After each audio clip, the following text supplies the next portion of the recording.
হয় না জোরে হয়। ওমর ইবনে খাত্তাব রাদিয়াল্লাহু তাআলা আনহু যেদিন ইসলাম গ্রহণ করছেন, দারুল আরকাম থেকে সাহাবারা আল্লাহু আকবারের ধ্বনি দিছে, হেরেমের মধ্যে পৌঁছে গেছে। আল্লাহু আকবার। আওয়াজটা ছিল খুশির আওয়াজ। ওমর মুসলমান হয়ে গেছে। কি কথা ঠিক না? দেখবেন যাদের দল জিতে এমন ভাবে হো করে ওঠে, মনে হয় 10 কিলোমিটার দূরে আওয়াজ পৌঁছিয়া যায়। আওয়াজটা কিসের ছিল? খুশি। আসলে খুশির আওয়াজ একটু জোরেই হয়। কি কথা ঠিক না? যারা আমরা খুশি হলাম আবার বলে আলহামদুলিল্লাহ।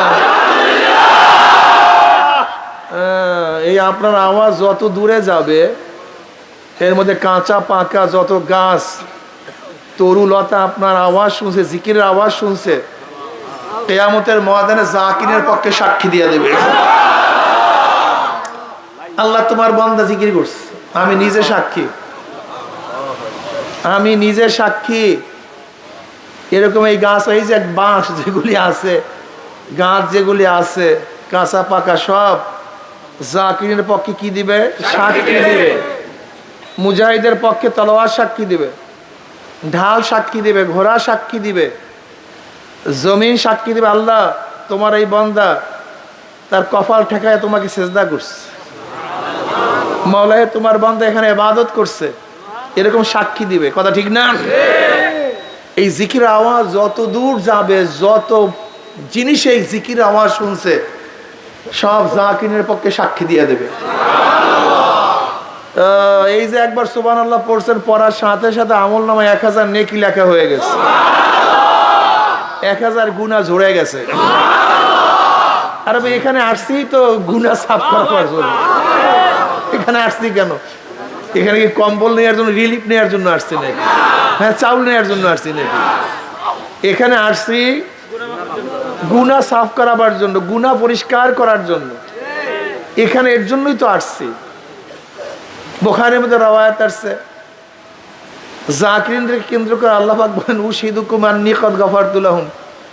ও ফেরেশতারা সাক্ষী দেয়, গোটা জাকিরিনদের গুনাহ খাতা সব মাফ করে দিয়েছে। ইয়াকুলুল মালাকু মিনাল মালাইকাতি ফীহিম ফুলানুন লাইসা মিনহুম ইন্নামা জালি হাজাতান ইয়াকুল আযজা ওয়া জাল্লাহুমুল যুলাসা লা ইয়াশকা জালিসুম। রাহুল বুখারী। ইল্লা মান তাবা ওয়া আমানা ওয়া আমিলা আমালান সালিহান ফাউলাইকা ইউবাদদিলুল্লাহু সাইয়্যাতিহিম হাসানাত ওয়া কানা আল্লাহু গফুরুর রহিমা। বান্দা যদি তওবা করার মতো তওবা করতে পারে, খালেস তওবা, খালেস, ঠিক না? তওবাতুন নাসুহা, ভেজাল মুক্ত, নিরাঙ্কুশ, খালেস তওবা। আত-তাওবাতু নাদামাতুন, আত-তাওবাতু রুজআতুন। তওবা তো লজ্জিত হওয়া, তওবা তো ফিরে আসা। আল্লাহ আরে অন্যায় করিয়া ফেলেছি, তোমার আমার বাবা আদম একটা ভুল করার কারণে লজ্জায় 350 বছরের মধ্যে রওয়ায়াতে আসছে, কথিত আছে 350 বছরের মধ্যে আসমানের দিকে লজ্জায় মাথা উঠায় নাই। কিভাবে তাকা? যখন ছেলে অন্যায় করে বাবার কাছে লজ্জিত হয়, মাথা নত হয়ে যায়। ছাত্র অন্যায় করলে তাদের কাছে যখন যায় মাথা নত হয়ে যায়। আসামি যখন জজের কাছে যায় মাথা না এরকম সিনা ফুলিয়া যায়, মাথা নত হয়ে লজ্জা। আর তওবাতু নাদামাতুন, লজ্জা, লজ্জিত হওয়া। আর তওবাতু রুজআতুন, তওবা তো ফিরিয়ে আসা, আল্লাহ করছি আর করব না। আন্না আল্লাহ আন্না। বান্দার এই শর্ত অনুযায়ী তওবা করতে দেরি, আমার মাওলার মাফ করতে 1 সেকেন্ডও দেরি হয় না। ইল্লা মান তাবা, যারা কি করবে? তওবা করবে। কি করবে ভাই? ঈমানকে মজবুত করবে, ঈমানকে মজবুত করবে, নেক আমল বাড়াতে থাকবে। তওবা, ঈমান মজবুত, নেক আমল করতে থাকবে। আল্লাহ পাক তাদের সমস্ত গুনাহকে নেকের দ্বারা পরিবর্তন করে দেবেন। এমনকি এই তওবাকারীদের কিয়ামতের ময়দানে অবস্থাটা কেমন হবে? এই তওবাকারীদের কিয়ামতের ময়দানে অবস্থাটা কেমন হবে? যখন ওই তওবাকারী দেখবে কিয়ামতের ময়দানে তার সমস্ত গুনাহ নেকের দ্বারা পরিবর্তন হয়ে গেছে, তখন সে আফসোস করে, হারে আরো গুনাহ করলাম না কেন? আরে আরো গুনাহ করলাম না কেন? তওবার তাসির বুঝেন, মারাত্মক অবস্থা। যদি কেউ তওবা করতে পারে, আত-তাইবু মিনাজ যামবি কামান লা যামবা লা, নবী আলাইহিস সালাতু ওয়াস সালাম ফরমান, পড়বেন না সবাই সাল্লাল্লাহু আলাইহি ওয়াসাল্লাম। এই বয়ান মনে রাখবেন, যতবার আমার নবী আলাইহিস সালাত, এইবার পড়লেন না, দেখছেন এই বয়ানের মধ্যেই বয়ান নেই। যতবার নবী আলাইহিস সালাত, এইবার ঠিক আছে, যতবার তার নাম শুনবেন সাথে সাথে সাল্লাল্লাহু আলাইহি ওয়াসাল্লাম মনে থাকবে তো? আপনি দুরূদ পড়বেন একবার, আমার মাওলা রহমত নাযিল করবে 10 বার। আল্লাহ সবাইকে কবুল করে নেন। যদি তওবা করতে পারো, আমার নবী আলাইহিস সালাতু ওয়াস সালাম ফরমান, মনে হয় যেন এ ব্যক্তি গুনাহ করেই নাই, লা যামবা লা, কোনো গুনাহই নেই। এই যে একবার সুবহানাল্লাহ বলছেন, এটা নেকের কাজ করছেন না গুনাহের কাজ করছেন? আল্লাহ কি কন? ইন্নাল হাসানাত ইউযহিবনাস সাইয়্যাত। নেকি গুনাহকে এইভাবে মিটায়া দেয়, ইউযহিবনা। এর তাফসীরে মুফাসসিরিন কেরাম বলেন, ইউযহিবনার অর্থটা কি? নেকি গুনাহকে এইভাবে মিটায়া দেয়, মনে হয় যেন ব্যক্তি কোনোদিন গুনাহই করে নাই। ইউযহিবনা এমন ভাবে মিটায়া দেয়, যেরকম ময়লা কাপড়কে ভালো মতো ধৌত করলে মনে হয় যেন কোনোদিন ময়লাই লাগে নাই, নাকি ভাই? এই জামার মধ্যে একসময় ময়লা ছিল কি ছিল না? এখন আছে? তার মানে এমন ভাবে পরিষ্কার হয়েছে মনে হয় ময়লাই লাগে নাই। ঠিক নেকি গুনাহকে এইভাবে মিটায়া দেয়, মনে হয় যেন ব্যক্তি কোনোদিন গুনাহই করে নাই। এর জন্য বেশি বেশি নেকামল করার দরকার আছে কি নাই? বেশি বেশি নেকামল করবেন, হাঁটবেন, চলবেন, সুবহানাল্লাহ, আলহামদুলিল্লাহ, আল্লাহু আকবার, লা ইলাহা ইল্লাল্লাহ, আস্তাগফিরুল্লাহ, আস্তাগফিরুল্লাহ, আস্তাগফিরুল্লাহ, সাল্লাল্লাহু আলাইহি ওয়াসাল্লাম, এরকম পড়তে থাকবেন। হাঁটতে চলতে উঠতে বসতে এটা অভ্যাস করবেন, অভ্যাস হয়ে যাবে আলহামদুলিল্লাহ। চেষ্টা করবেন, একটা তাসবিহ হাতে রাখবেন। তাসবিহ কি জিনিস? মুযাক্কিরা। তাসবিহ কি? এটা হলো স্মরণ করায়া দেয়, আপনাকে স্মরণ করায়া দেবে। যখনই হাতে তাসবিহ থাকবে অমনি একটা সুবহানাল্লাহ করি, আলহামদুলিল্লাহ, আল্লাহু আকবার, এটা স্মরণ করায়া দেবে তোমাকে। কথাটা বুঝাতে পারছি? একটা তাসবিহ রাখবেন, আল্লাহ ওয়ালাদের সাথে চলবেন। এর জন্য কুনু মা'আস সাদিকিন, দেখবেন পাশে একজনের সুবহানাল্লাহ পড়ছে, আপনার জবান থেকে সুবহানাল্লাহ বের হয়ে গেছে। তার মানে এই নয় আপনার জবান থেকে অনিচ্ছায় বের হলো সওয়াব দেবেন, আল্লাহ এত কিপটা না। আল্লাহু আকবার। জবান থেকে আপনার যেভাবেই সুবহানাল্লাহ বাইর হোক, ফেরেশতারা নেক লাগতে আর দেরি করবে না। এখন না মুযাক্কির, এখন না, বয়ানের সময় না। বয়ানের সময় আবার জিকির জায়েজ নেই, কারণ বয়ান শুনবেন একটু ডাইরেক্ট। কথাটা বুঝাতে পারি নাই? এক এক সময় এক এক। এখন এইটা সবচেয়ে বড় জিকির, ওয়াযাক্কির ফাইন্নাজ যিকরা। নসিহতের মাজলিসে এখন হলো জিকির, বয়ান শোনা বেশি। কথাটা বুঝাতে পারছি? খেয়াল দেয়াল একদিকে।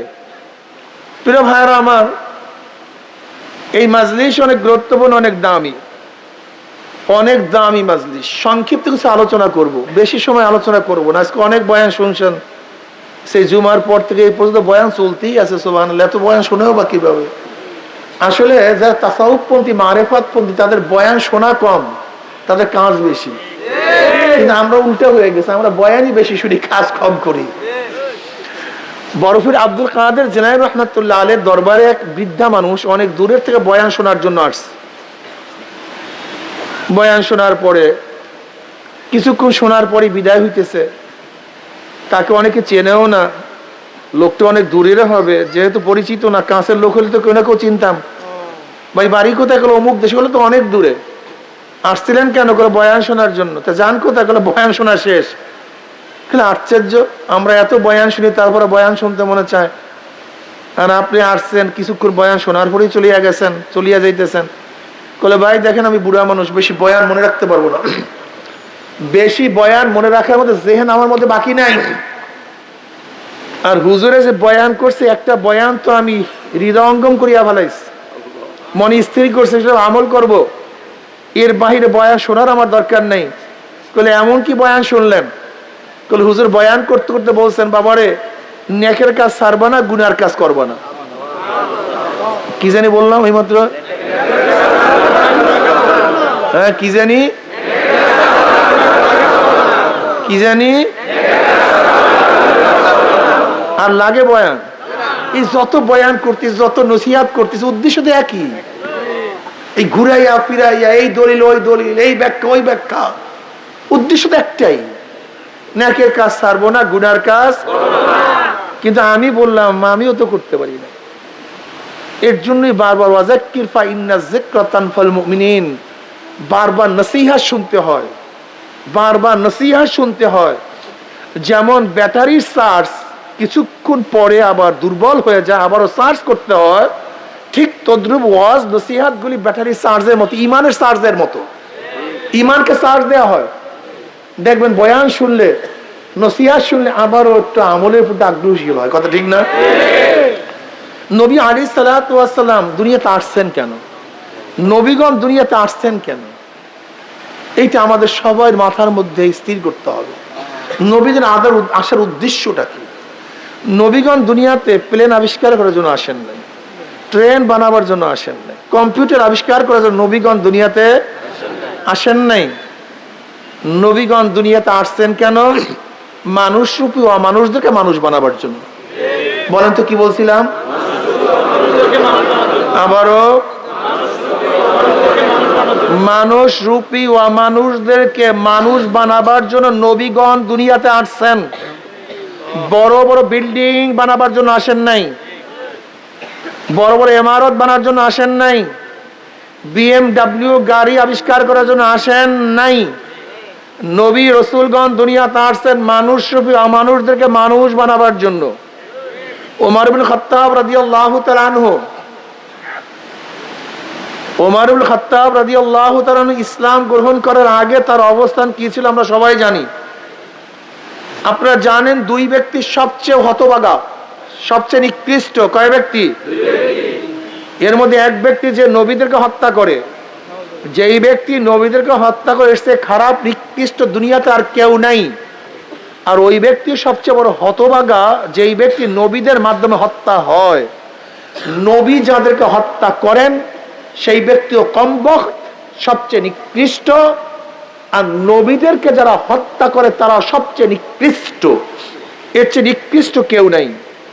আবু জাহাল ঘোষণা দিছে, তোমাদের মধ্যে এমন কি আসো মুহাম্মাদের কল্যাণী আসতে পারবে, এরকম কি আসো? সাল্লাল্লাহু আলাইহি নাউযুবিল্লাহ, এমন কি আসো? ওমর ইবনে খাত্তাব বলতেছে, লালুট 100 তৈয়ার করিয়া রাখো, আমি নিয়ে আসতেছি, অন্য কেউ দরকার নাই, এইটার জন্য আমি পারফেক্ট, আমি পারবো, অপেক্ষা করো, তৈয়ার করো লালুট, এই উপহার আমিই নেব। নাঙ্গা তলোয়ার নিয়ে রওনা করছেন নবী আলাইহিস সালাতু ওয়াস সালাম সের মুবারক আনার জন্য। আচ্ছা বলেন তো, যেই ব্যক্তি নবী আলাইহিস সালাতু ওয়াস সালামকে হত্যা করার জন্য, সরদার দু আলমের সের আনার জন্য, আশরাফুল আম্বিয়াকে দুনিয়া থেকে ক্ষমতা খতম করার জন্য যেই ব্যক্তি নাঙ্গা তলোয়ার নিয়ে রওনা করছে, সে ভালো না খারাপ? এসছে কেউ নেই, ঠিক না? কিন্তু এই ব্যক্তি ইসলাম গ্রহণ করার পরে তার অবস্থাটা কি হয়েছে একটু দেখেন তো।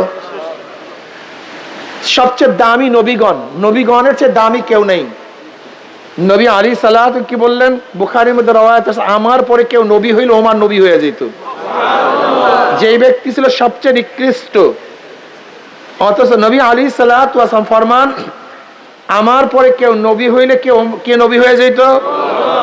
ওমর নবী হয়ে যেত। নবী আলাইহিস সালাতু কি বললেন? ওমর বলেও ঠিক, বোঝেও ঠিক। ওমরকে যার ধারণা অনুযায়ী, যার ফয়সালা অনুযায়ী, যার মত অনুযায়ী আল্লাহ পাক বহুত কোরআন আয়াত নাযিল করে দিয়েছে। ওমর যেটা বুঝছে আল্লাহ এইটাই ঠিক, ওমর যেটা ফয়সালা দিয়েছে আল্লাহ বলেন এইটাই ঠিক, বুঝেন? অথচ ওমর আগে কি ছিল? এই ওমরকে নীল নদীর মধ্যে চিঠি লিখছে, নীল নদ, যদি আল্লাহর হুকুমে জারি হও, আমার চিঠি পাওয়ার সাথে সাথে জারি হয়ে যাও, আর আল্লাহর হুকুমে জারি না হলে তোমার জারি হওয়ার কোনো প্রয়োজন নেই। এই কাগজের চিঠি পানিতে পড়তে দেরি, জোয়ার সৃষ্টি হতে দেরি হয় নাই। ওমর কি ছিল, এখন পানিতে কেন কথা শুনবে? এই ওমর মদিনার মধ্যে খুতবা দিতেছিলেন, আর সারিয়া রাদিয়াল্লাহু আনহু সিরিয়ার মধ্যে যুদ্ধ করতেছিলেন। সেই মদিনার মেম্বার থেকে বলছে, ইয়া সারিয়াতুল জাবাল, এ সারিয়া পাহাড়ের দিকে তাকাও। ওমর মদিনার থেকে আওয়াজ দিছেন, বাতাস তার আওয়াজ সিরিয়ায় পৌঁছায়া দিছেন। এই ওমর কি ছিলেন? সবচেয়ে নিকৃষ্ট ছিল। এখন বাতাস ওমরের কথা শুনবে কেন? ওমরের অবস্থাটা কি? একদিন মদিনার মধ্যে ভূমিকম্প সৃষ্টি হয়েছে। ওমর রাদিয়াল্লাহু তাআলা আনহু এরকম মাটির মধ্যে লাঠি দিয়ে বাড়ি, থাম, ভূমিকম্প থামিয়ে গেছে। যে ওমর এত নিকৃষ্ট ছিল, সেই ওমর নবী আলাইহিস সালাতু ওয়াস সালাম পবিত্র জবানে বারবার জান্নাতের সুসংবাদ পেয়েছেন। এই ওমরকে যে জান্নাতের মধ্যে নবী সাথী হয়ে যাবেন। ও ইসলামের আগে, ইসলাম গ্রহণ করার আগে ওমরের চক্ষু ছিল দুইটা, ইসলাম গ্রহণ করার পরে চক্ষু হয়ে গেছে চারটা। হ্যাঁ, নাক ছিল একটা, এখন হয়ে গেছে দুইটা। কান ছিল দুইটা, এখন হয়ে গেছে ছয়টা। চেহারা পরিবর্তন হয়ে গেছে। হাত, অবয়ব, পাও, বাহ্যিক শরীর। ঘটনা কি? যে ওমর এত নিকৃষ্ট ছিল, সেই ওমরের চেহারা পরিবর্তন হয় না, হাত পরিবর্তন হয় না, কান পরিবর্তন হয় না, চক্ষু পরিবর্তন হয় নাই, কিছুই পরিবর্তন হয় না। ওমর তো আগেরই ওমর, কিন্তু ওমরের মধ্যে কি পরিবর্তন হইল? সেই পরিবর্তনটা কোথায় হইল? সে কে? একদিন খুঁজছেন না, সমস্যা এখানে। ওমরের কি পরিবর্তন হইল? যে ওমরের কথা এখন বাতাস শুনে, মাটি শুনে, পানি শুনে, যে ওমরের মত অনুযায়ী আল্লাহ পাক আয়াত নাযিল করেন, যে ওমর দুনিয়াতে বসে জান্নাতে সুসংবাদ পান, ওমরের তো বাহ্যিক কিছুই পরিবর্তন হয় নাই। শুধু পরিবর্তনই না, ওমর ইসলাম গ্রহণ করার পরে তার দরিদ্রতার অবস্থা এই পর্যন্ত পুষছে যে মারা যাওয়ার পর তার জামার মধ্যে 17টা তালি ছিল। কয়টা তালি ছিল জামার মধ্যে? 17টা তালি জামার মধ্যে, 17টা তালি ছিল। এখন বলেন তো ওমরের পরিবর্তনটা কি হয়েছে? বাড়ি গাড়ির পরিবর্তন হয়নি, জমি অনেক বাড়ছে, ব্যাপারটা এরকম না। আসলে ভিতরে একটা কলব ছিল, সেই কলবটা পরিবর্তন হয়ে গেছে।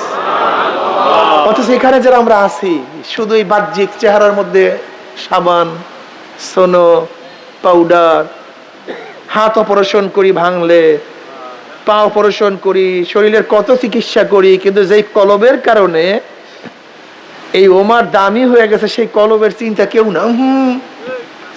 আমাদের আলেমদের মধ্যেও নেই, তোলাবাদের মধ্যে নেই, সাধারণ মানুষের মধ্যে নাই। কলবের কোনো বয়ানও এখন আর নেই, কলবের বয়ান নাই। এখন বক্তা কমেডি, বক্তা খুব হাসায়, ওই বক্তা অনেক হাসায়। সারা রাত্র বয়ান শুনি, বহুত বয়ান শুনি, একটা লোক নামাজি আমরা হই না। সারা রাত্র বয়ান শুনি, একটা মানুষ দাড়িওয়ালা হই না। সারা রাত্র বয়ান শুনি, একটা মানুষ পর্দাওয়ালা হই না। সারা রাত্র বয়ান শুনি, একটা মানুষের চোখের মধ্যে পানি আসে না। বাস বয়ান চলতে, বাবা তুমি এরকম করিও না। কলবের কোনো খবর নাই। আল্লাহ কি বলেন? লা তা'মাল আবসারু ওয়ালাকিন তা'মাল কুলুবুল্লাতী ফিস সুদূর। ওদের বাহ্যিক চক্ষু অন্ধ হয় নাই, ওদের কলবের মধ্যে যে চক্ষুটা আছে এই অন্ধ হয়ে গেছে। বুঝাতে পারি আসলে আমাদের কলবের চক্ষু অন্ধ হয়ে গেছে। তোমার সামনে অনেক সুন্দরী, সুশ্রী, আকর্ষণীয় এক রমণী দাঁড়ানো, তার চেহারার কোনো কমতি নাই, তার চেহারা তো অনেক সুন্দর, কিন্তু তুমি দেখো না কেন? বলো তো, কথা বলেন না। তুমি দেখো না কেন? ওই রমণীর কোনো দোষ নাই, দোষটা তোমার চোখের। তোমার সামনে তো অনেক সুন্দর মঞ্জার, অনেক সুন্দর বাগিচা, অনেক সুন্দর ইমারত, তুমি দেখো না কেন? ইমারতের দোষ নাই, তুমি অন্ধ। কি কথা ঠিক না? ঠিক আমার সামনে আল্লাহ পাকের কত মাখলুকাত, কত নিদর্শন, আমি দেখি না কেন, দোষ আমার মাওলার মাখলুকাতের মধ্যে নাই। আসলে তোমার কলবটা অন্ধ হয়ে গেছে, তোমার কলবটা বহেরা হয়ে গেছে। ওয়ালাকাদ যারানা লিজাহান্নামা কাসীরাম মিনাল জিন্নি ওয়াল ইনসি লাহুম কুলুবুন লা ইয়াফকাহুনা বিহা ওয়া লাহুম আ'য়ুনুন লা ইউবসিরুনা বিহা ওয়া লাহুম আযানুন লা ইয়াসমাউনা বিহা উলাইকা কাল আনআমি বাল হুম আদাল উলাইকা হুম গাফিলুন। কলবের কোনো খবর নেই, সারাদিন দুনিয়া নিয়ে ব্যস্ত রে বোকারে। এই সৌন্দর্য তো আবুল আহাবের মধ্যে ছিল অনেক। আবুল আহাব মানে কি? ও অগ্নি স্প্লুঙ্গের বাপ। আবুল আহাবকে আবুল আহাব কেন বলা হইতো? আরবের মধ্যে সবচেয়ে সুন্দর ছিল, সবচেয়ে সুন্দর, চেহারা খুবই আকর্ষণীয় ছিল। কিন্তু তাব্বাত ইয়াদা আবি লাহাবিন ওয়া তাব, তুমি যেই জিনিস নিয়ে এত গর্ব করো সেই জিনিসের অবস্থাটা কি? ওমর বিন আব্দুল আজিজ রাহমাতুল্লাহ আলাইহি ফরমায়, গোটা দুনিয়ার মানুষ তুমি যাকে যত মহাব্বত করো সে মারা যাওয়ার 3 দিন পর তার দিকে তাকাতে পারবা না। তুমি যে বাপকে মহাব্বত করো মারা যাওয়ার 3 দিন পরে দেখবা শরীর ফুলিয়ে গেছে, চেহারা বিবর্ণ হয়ে গেছে, ভস্ম হয়ে গেছে, পুষ পড়তেছে, গন্ধ মারাত্মক। সুম্মা রাদাদনাহু আসফালা সাফিলিন। একেবারে যেই বাবাকে এত মহাব্বত করো, বাবা মারা যাওয়ার 3 দিন পরে তাকাতে পারবে না, তার কাছেও যেতে পারবে না। যে স্ত্রীকে এত মহাব্বত করে স্ত্রী মারা যাওয়ার 3 দিন পরে খাটের মধ্যে রাখতে পারবে না। যেই স্বামীকে এত মহাব্বত করো মারা যাওয়ার 3 দিন তো দূরের কথা, মরা স্বামীর কাছে একদিনও থাকতে পারবে না, ভয় লাগে মারাত্মক। এমনকি বাবাকে মাকে কবর দিবার রাত্রে একা সেই কবরের কাছেও যেতে পারবে না, খুবই ভয় লাগে। যেই শরীর একদিন ফুলিয়া যাবে, পচিয়া যাবে, একেবারে নিষ্ঠ হইয়া যাবে, সেই শরীরের জন্য কত কত ত্যাগ করলাম, কত অর্থ ব্যয় করলাম, কত জমি বিক্রি করে চিকিৎসা করলাম, হালেল গরু বিক্রি করিয়া চিকিৎসা করলাম, জমিন বিক্রি করিয়া চিকিৎসা করলাম, ঘর বাড়ি বিক্রি করিয়া কত চিকিৎসা করলাম। কিন্তু যেই রুহুর কোনো মহুয়াত নাই, যে রুহুর কোনো ক্ষয় নাই, কোনো লয় নাই,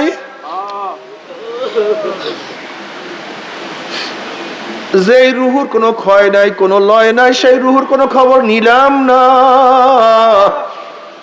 তোমার সে আমার সে বড় কপাল পোড়া কেউ হইতে পারে না।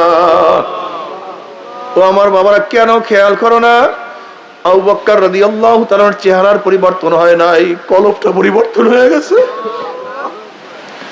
আগেও মানুষ রূপী ছিল, কোনো মানুষ ছিল না। মানুষ রূপী ছিল, কোনো মানুষ ছিল না। কি মানুষ রূপী ও মানুষটাকে মানুষ বানাবার জন্য আমার নবী দুনিয়াতে আসছেন। তুমি কি দেখো না, হাজারো মানুষদেরকে দামি বানাবার জন্য আমার নবী দুনিয়াতে আসছেন। বেলালে হাবশী রাদিয়াল্লাহু তাআলা আনহু গোলাম জাত গোলাম, নিজেও গোলাম, বাবাও গোলাম, দাদাও গোলাম, 1 টাকার মালিক তিনি ছিলেন না, 1 শতক জমিরও মালিক না। চেহারা কালো, কুৎসিত, দুনিয়ার মধ্যে কোনো দাম ছিল না, তার কোনো মূল্য ছিল না। আরো বোরা গোলামদের সাথে হীন এমন কোন অপরাধ নেই যে অপরাধ করতো না। গোলামদের সাথে তো পশুর চেয়েও খারাপ ব্যবহার করা হইতো। কিন্তু ঈমান আনার পরে, ইসলাম আনার পরে বেলাল হাবশীকে আমার মাওলায় কত কত মর্যাদা বাড়াইয়া দিছে। বেলালে হাবশী হাঁটে জমিনের মধ্যে, তার পায়ের আওয়াজ আরশের মধ্যে। বেলালে হাবশী হাঁটে জমিনের মধ্যে, পায়ের আওয়াজ আরশের মধ্যে। বেলালে হাবশী জমিনের মধ্যে আজান দেয়, 7 তবক আসমান ভেদ করে আরশের মধ্যে আজানের শব্দ পৌঁছিয়া যায়। কিয়ামতের ময়দানে সমস্ত মানুষ উঠবে পায়ে হাঁটিয়া, আর বেলালে হাবশী মর্যাদার কারণে উঠবে উটের পিঠে চড়িয়া। আমার নবী যে উটের উপরে থাকবেন, সেই উটের রশির লাগাম থাকবে বেলাল হাবশীর কাছে। এই মানুষটাকে কত দামি বানায় বলে, ইসলাম কত মূল্যবান বানায় বলাইছে। বাবারে, এ তো আগেকার ঘটনা বললাম। বর্তমান যুগে ইসলাম অনুযায়ী যারা চলে, ঈমান অনুযায়ী যারা চলে, আমার নবী আলাইহিস সালাতু ওয়াস সালামের আদর্শ নীতি মানিয়া যারা চলে, এই মাজলিসের মধ্যে এমন লোক আছে যারা একসময় খারাপ ছিল, এক সময় গাঁজা মদ ইয়াবা পান করতো, এখন জবানের মধ্যে জিকির জারি করিয়া ফেলাইছে। এক সময় নামাজ পড়তো, এখন নামাজ ছাড়তে পারে না। এক সময় সেলুনে গিয়া সময় লস করিয়া টাকা দিয়া দাড়ি কাটতো, ওই লোকটা কি এখন যদি 1 কোটি 100 কোটি টাকা দিয়া দেওয়া হয়, তোমাকে 100 কোটি টাকা দিলাম, তুমি দাড়ির মধ্যে পোস্ট মারো, ওই 100 কোটি টাকার মধ্যে লাথি মারবে, কিন্তু দাড়ির মধ্যে পোস্ট মারতে পারবে না।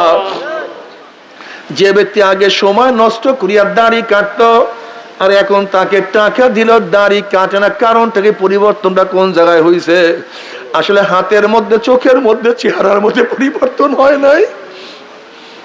আগে কলপটা ছিল কালো, কুৎসিত, নিকৃষ্ট, এখন কলপটাকে ধোয়ার পরে সেই কালো সবকিছু ধরা পড়ে। বাবারে, তোমার সামনে আয়না, তুমি চেহারা দেখার জন্য বারবার চেষ্টা করো, কিন্তু আয়নায় কেন তোমার চেহারা দেখায় না?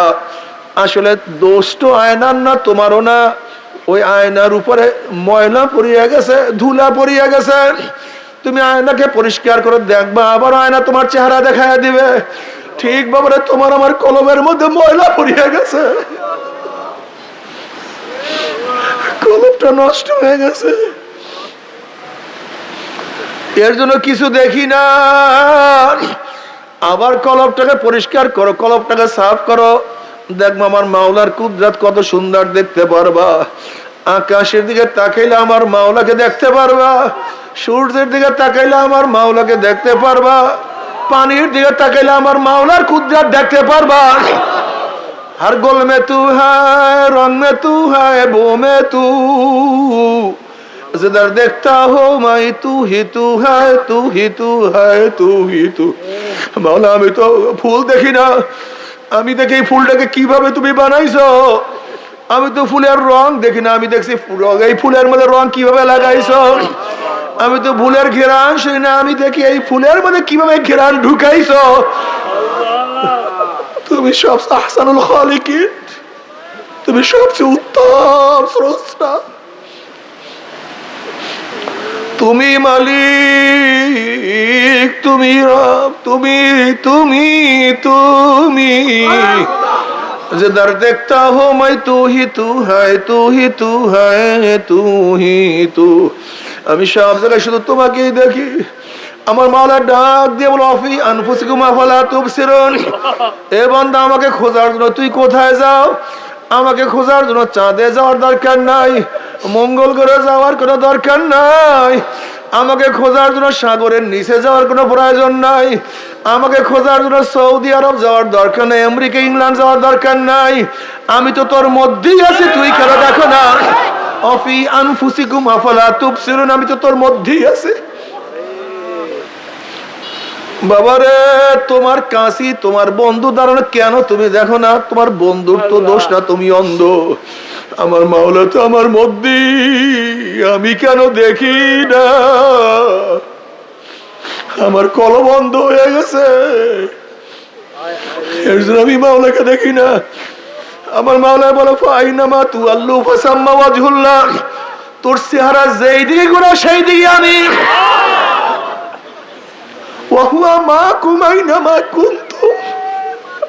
তুই যেখানেই থাক, আমি মাওলা সেখানেই আছি।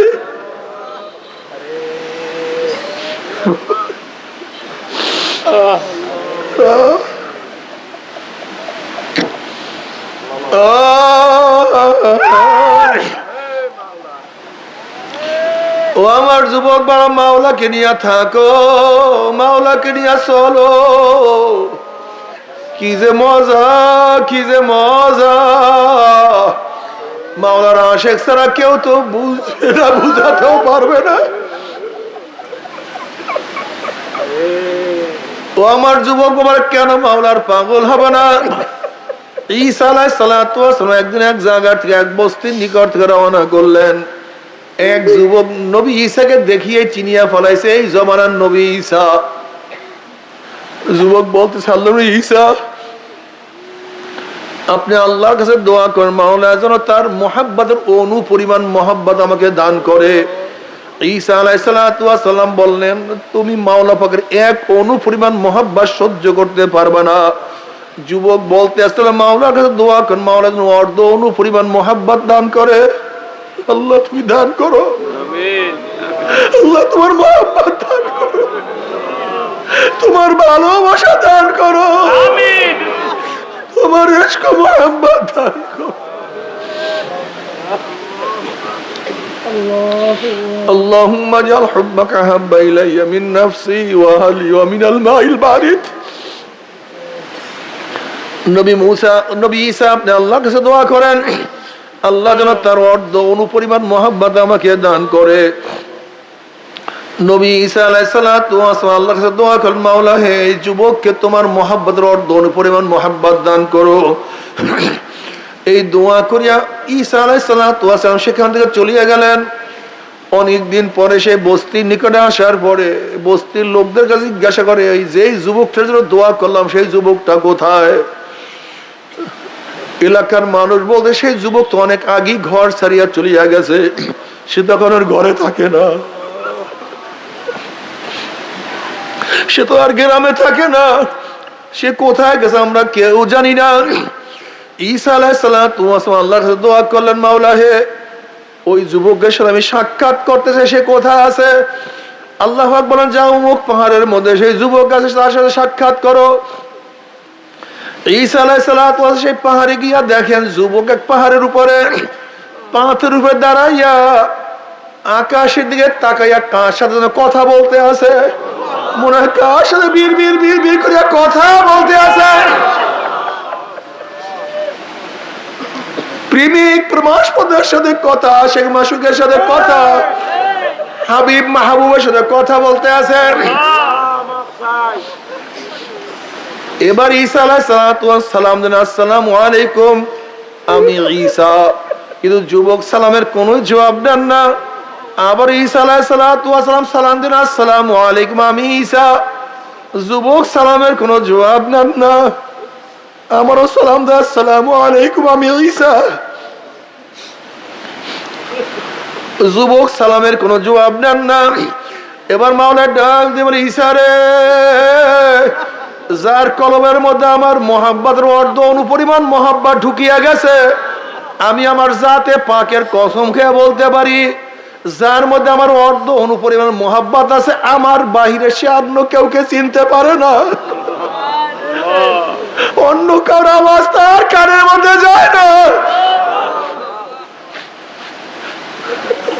অন্য কোনো পরিচয় তার কাছে থাকে না। আয় খোদা মুঝসে মুঝকো দূর কর, তাকে দেখো মুঝমে তুঝকো এক নজর। আল্লাহ তুমি আমাকে আমার থেকে দূর করিয়া দাও, তুমি আমার মধ্যে আসো, তুমি একটু মুহাব্বত করো। ও আমার যুবক বাবারা, মুরব্বী বাবারা, পর্দার মা বোনেরা, ও আমার মা বোনেরা, রাবেয়া বসরি রাহমাতুল্লাহ আলাইহা কত বড় মাওলার আশিক ছিলেন। আল্লাহ তাকে প্রশ্ন করা হয়েছে রাবেয়া বিবাহ করা সুন্নাত, তুমি কেন বিবাহ বসো না? রাবেয়া বসরি রাহমাতুল্লাহ আলাইহা জবাব দেন দেখো বিবাহ করা সুন্নাত কোনো সন্দেহ নাই, কিন্তু স্বামীর খেদমত করা আমার জন্য ওয়াজিব, আমার জন্য খুবই জরুরি, স্বামীকে মহব্বত করা আমার জন্য খুবই জরুরি। কিন্তু আমার সাথীরা, আমার কলবের মধ্যে স্বামীকে মহব্বত করার মতো, স্বামীকে স্থান দেওয়ার মতো কোনো জায়গা খালি নাই। আমার কলবের মধ্যে আমার মাওলার মহব্বত এমন ভাবে ঢুকছে, আমি যেদিকে তাকাই শুধু মাওলা মাওলার মাওলা, মাওলার মহব্বত ছাড়া অন্য কার মহব্বত ঢুকাবার কোনো জায়গা নাই। মাওলা রে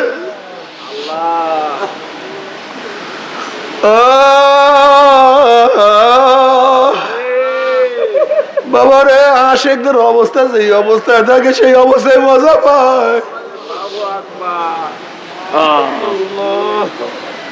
বাবারে মোহাব্বত করো, আমার মাওলার মোহাব্বত কি যে মজা, ওই মজা তো কেউ কাউকে বয়ান করতে পারবে না।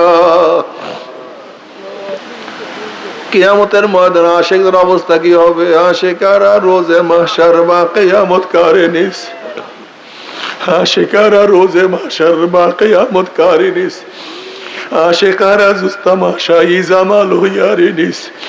কিয়ামতের ময়দানে আশিকদের অবস্থা কি হবে? কিসের কিয়ামতের ময়দান, কিসের মিজান, কিসের বুসরাত, তাদের কোনো হুঁশ থাকবে না। তারা দৌড়ে আমার মাওলাই কই, আমার মাওলাই কই, আমার মাওলাই কই, আমার মাওলাই কই। যখন পাগলরা মাওলাকে দেখার জন্য দৌড়াদৌড়ি শুরু করবে, আর জান্নাতি থেকে আমার মাওলায় প্রশ্ন, জান্নাতীরা আমি তোমাদের সাথে যে ওয়াদা করছিলাম সেই ওয়াদাকে আমি পালন করছি নাকি?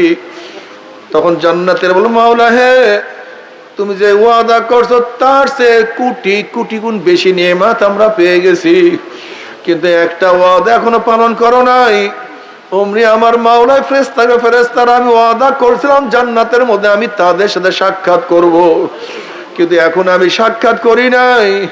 ও ফেরেশতারা নূরের পর্দা সরাইয়া দে।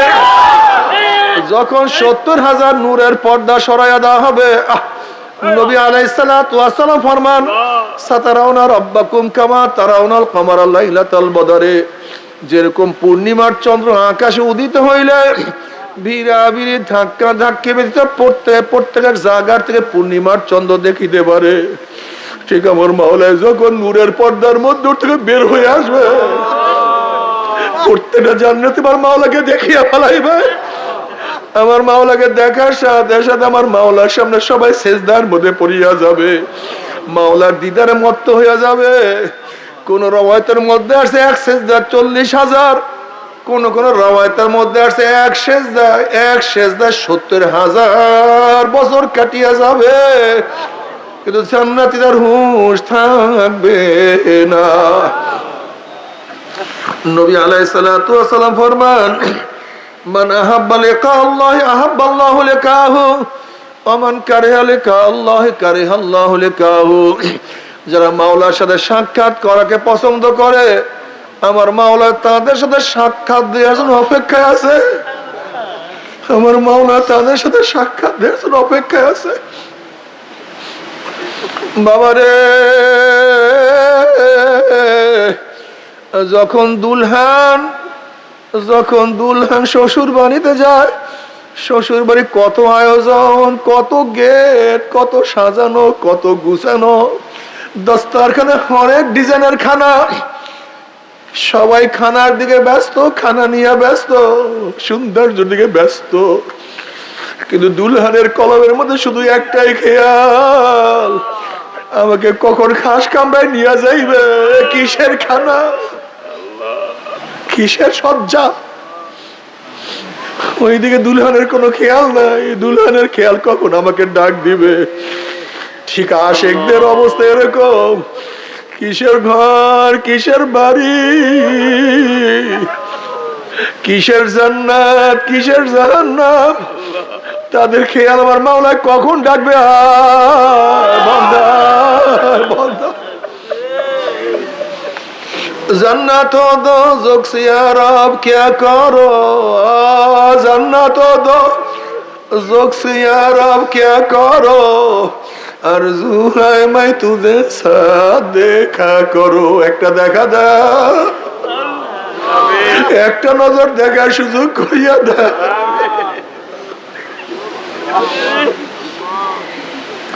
আল্লাহ বাবারে, কিছু দেখতে ইচ্ছে আমার মাওলাকে দেখার অপেক্ষায় থাকো, কিছু যদি ভালোবাসতে ইচ্ছে আমার মাওলাকে ভালোবাসো। আল্লাহ,